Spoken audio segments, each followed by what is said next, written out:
Chapter 3. We walked through her front door into a quaint living room. Wood floor, lavender walls, with a tiny kitchen to the right, sequestered by a half wall. At the back of the room was a desk, set up with an extravagant computer rig, 3 monitors, a green screen, a microphone, soundboard, and an expensive-looking chair. Behind it all was a girl that, and forgive me for reducing her to just her looks, but she was gorgeous. On her headphones was a heart that looked like it was made of flower petals or perhaps fire, and she wore a stylish jacket with a similar logo. It might be my internalized patriarchy, but something about her cat eyes were absolutely mesmerizing. Her lips were enchanting. Her maroon hair was long and looked very soft. Her bangs framed her face exquisitely. "You streaming?" asked Mandy. "Nah. Who's this?" the girl asked, gesturing to me. "Some guy. What was your name again?" "Jason. Hi there." I couldn't believe Mandy had already forgotten my name. "I'm Lily, Mandy's roommate." She spun in her chair to turn to Mandy. "I never thought you'd bring a cute guy home." My face turned red. I couldn't see myself, but I just know it was red. You could have cooked a steak on my face. There's nothing quite like someone you find attractive calling you attractive. "Shove it," Mandy replied. "I need you to run facial recognition for me. Can you get into the 3rd Street bank cams?" "Are you kidding?" Lily laughed. "I can get traffic cams, but not bank security footage." "The 3rd Street Bank? Let me see." She began furiously typing on her keyboard. "Are you a hacker or something?" I asked, like an ignorant fool. She looked at me with a condescending smirk. I deserved it, of course. "Hackers steal people's credit cards by tricking old ladies into giving them their passwords. I've got connections, but a hacker I am not." And she went back to typing. That was a cryptic answer. I figured I wouldn't pry any deeper. I didn't even want to be there to begin with. "What did you do?" asked Lily, sounding like a disappointed mother. "Stopped a bank robbery," said Mandy as she pulled a gallon of milk from the fridge. She then dumped 3 different cereals into a big bowl and drowned it with the milk. "Well, there's a commotion there right now," said Lily. "Cops? I'm not too worried about it," said Mandy, loading a spoonful of cereal into her mouth. Lily's voice was grave. "Not cops. Suits." "Feds?" Mandy asked, mouthful of cereal, rushing over to the screen, bowl and spoon in hand. "I don't think so," said Lily. "Mafia?" I scurried behind her to see, and Mafia would be my guess too. All of their suits were bombastic and ostentatious. They were decked out in jewelry and gold. One stood out, a man in a fur coat with no shirt beneath, exposing his tattooed chest. He seemed to be the angriest. They all seemed to be assessing the situation, cleaning up the bodies and whatnot. But even scarier to me, not a cop in sight. "I'm going to ask again," said Lily. "What did you do?" "I killed 6 people," she said, like a child who had been caught stealing from the cookie jar. "You killed 6 mafiosos. You used your own gun?" Mandy was quiet for a second. "For some of them." "And there's going to be shells from your gun there?" asked Lily, rhetorically. "I don't know how that would help them," said Mandy, loading more cereal into her mouth. "Besides, bank robbery? Mafia doesn't do that." "Well, it looks like they just did," said Lily. "Shut the hell up," said Mandy. "I work for the government. You don't." "What does working for the government have to do with anything? And you're technically wrong." At that moment, Mandy spilled some milk on herself. She immediately turned to me. She looked very sad.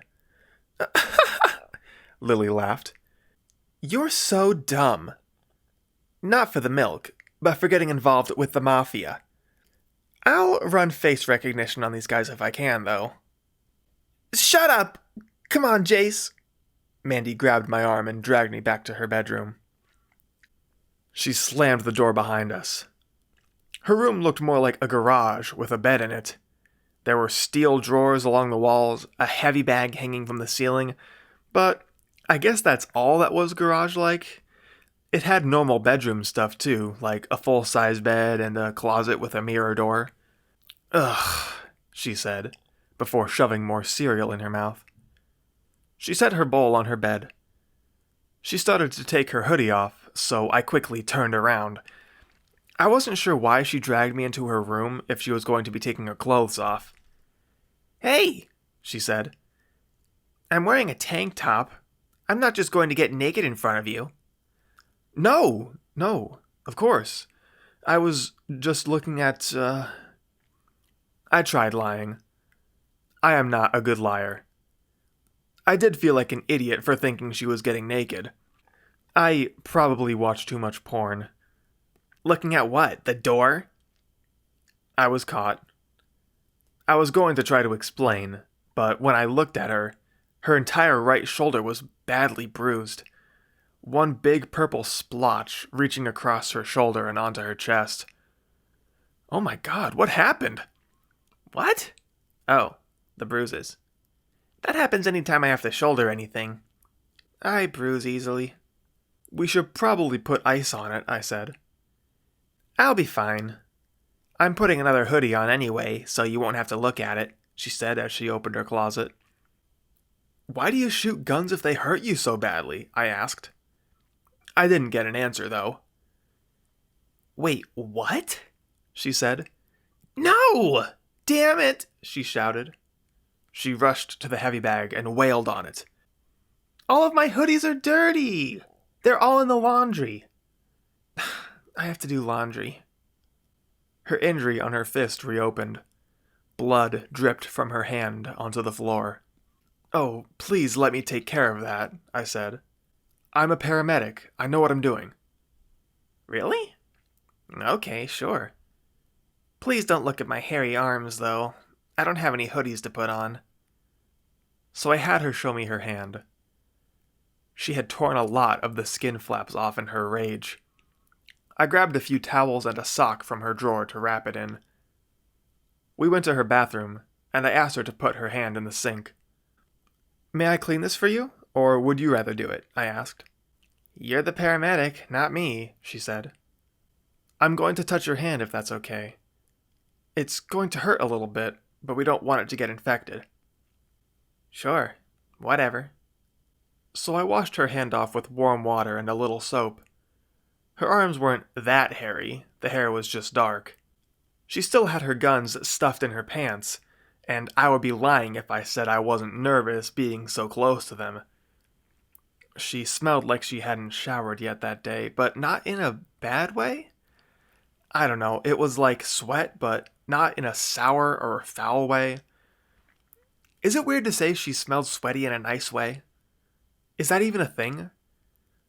Anyway, she was taking the hand washing like a champ. She wasn't reacting, not wincing, nothing. I was massaging soap into open wounds and even being relatively aggressive about it. Doesn't this hurt at all? I asked. She widened her eyes and nodded for a second, but said nothing. I don't know why I was surprised. I already knew she was a tough girl. All right, I'm done. Here, wrap that towel around it and hold it. Could you hold it? I need to finish my cereal before it gets too soggy. So we sat on her floor while she ate her cereal and I held her hand in the towel. Why would the mafia rob a bank? She asked. That's not really their style.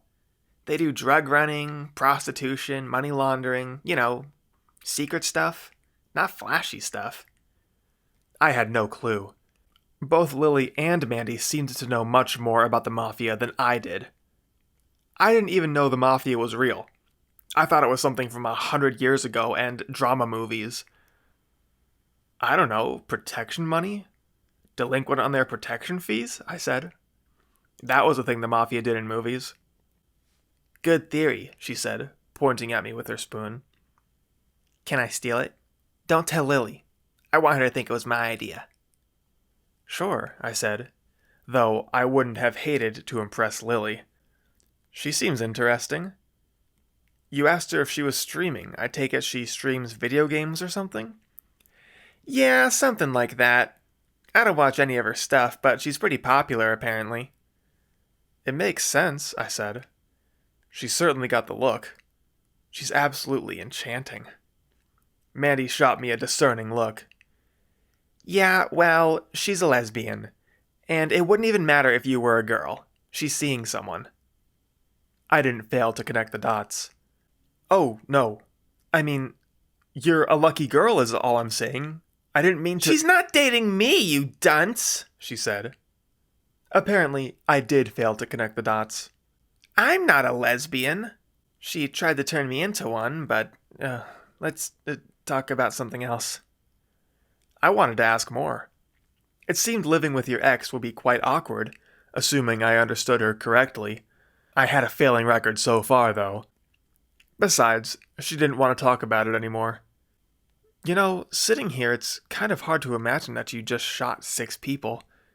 You kind of just look like a normal girl. Oh, really? I'm normal looking? Ugh. There I went, reducing a woman to her looks again. I hate being a man. It's like I can't even help it. Which I can, of course, no excuses. I had to try to turn it around. I meant unassuming, like one wouldn't expect a girl like you to be so— She shoveled more cereal into her mouth, staring at me with those massive blue eyes, waiting for me to finish my sentence. What I mean is, how do you know how to do all that stuff? Hunting? Well, I watch a lot of videos, but I know how to shoot from hunting. Uncle has a ranch an hour outside the city.